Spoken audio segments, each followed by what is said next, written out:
اس واسطے اسی جس دین دی میں گلاں کرنا وہ دین بڑا ڈاڈا ہے. ہاں جی کلے ہوتے لاکھ روپے دا بیل بننا ہو رہے کیوں جی, اور حضور دی عزت واسطے کسی دی اکھاں پا کے گل کرنی ہو رہے کیوں جی. ہاں رشوت دے پیسے لوگوں کو بڑے, 2 نمبر مال دے پیسے لوگوں کو بڑے. ہاں جی میں تو ویکھ کے نا پریشان ہونا لوگوں کہ اس بندے نو کہو ہوتے کہاں خلیل و بنا, قربانی کے لیے یہ ایسے چڑھا ہو کر بیل پکڑ کے چل رہا ہے.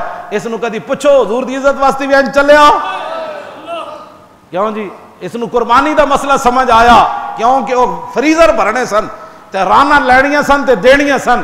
اینو مسئلہ قربانی دا سمجھ نہیں آیا, اینو گوشت دا مسئلہ سمجھ آیا کہ 4 دن رج کے کھانا ہے. قربانی کا مسئلہ اس کو سمجھ آیا, ناموس رسالت کا مسئلہ کیوں نہ سمجھ آیا, اس کو انسانیت کا مسئلہ سمجھ آیا, مسئلہ ختم نبوت کیوں نہ سمجھ آیا, اس کو انسانیت کا مسئلہ سمجھ آیا, اس کو جناب ناموس رسالت کا مسئلہ کیوں نہ سمجھ آیا.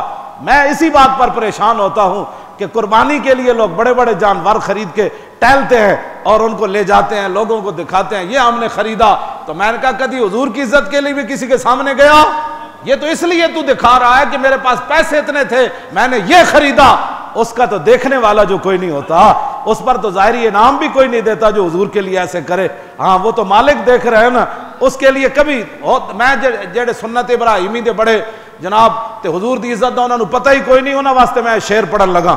ہوتے کہاں خلیل و بنا کعبہ و منا. اعلیٰ حضرت کہندے نے حضور جناب خلیل اللہ کتوں ہوندے, منا کتوں ہوندا, کعبہ کتوں ہوندا. ہوتے کہاں خلیل و بنا کعبہ و منا, لولاک والے صاحبی سب تیرے گھر کی ہے. ہاں جے حضور تسی نہ ہوندے تو پھر کعبہ کتوں ہوندا, منا کتوں ہوندا, جناب خلیل اللہ کتوں ہوندے, قربانیاں کتوں ہوندیاں, جناب اسماعیل نو لٹایا کتوں جاندا. اے حضور تسی آئے تے ساریاں چیزیں مارز وجود چاہیے. مولا علی نے واری تیری نیند پر نماز, اور وہ بھی اثر جو سب سے اعلیٰ خطر کی ہے, بلکہ صدیق غار میں جان ان پہ دے چکے, اور حفظ جان تو جان فروز غرر کی ہے. ہاں تو نے انہیں جان دی, انہیں پھیر دی نماز, پر وہ تو کر چکے تھے جو کرنی. اگے اعلیٰ حضرت پھر کی گل کی تھی, ثابت ہوا کہ جملہ فرائض فروض معنی میں آج تک بیان نہیں کیتا.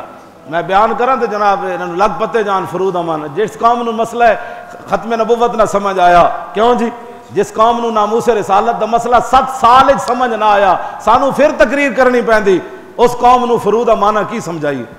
ہاں جی بالکل ہے, میں تہاڈے پکی بات کر رہا. مسئلہ سمجھ آوے تو ایک لفظ نال بھی آ جاندا, ہاں جی نہ آوے تو 7 سال ساڑیاں تقریراں نہ بھی چھڈو جی ایویں مولوی لگا رہا.